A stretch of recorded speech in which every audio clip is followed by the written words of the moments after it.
Retour sur l'un des temps forts du séjour américain du chef de l'État. Le président de la République a été reçu par la ministre américaine chargée du Travail, Mme Solis.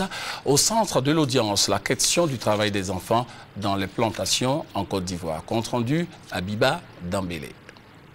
Le gouvernement américain est préoccupé par la question du travail des enfants dans les plantations en Côte d'Ivoire, une des conditionnalités à l'éligibilité de notre pays à l'AGOA, ce qui permettrait à la Côte d'Ivoire un accès compétitif sur le marché américain et par conséquent aux préférences tarifaires, surtout quand on sait la Côte d'Ivoire, premier producteur de cacao et avec d'autres produits à valeur ajoutée comme le coton.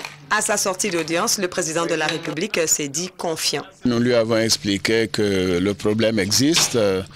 Pour résoudre un problème, il faut reconnaître son existence et que nous allons prendre des mesures. J'ai déjà signé donc le décret concernant l'interdiction du travail des enfants et que nous allons mettre en place tout ce qu'il faut comme structure sur cette question. Mais surtout, il faut des investissements par les sociétés pour que les enfants aillent à l'école plutôt que dans les champs.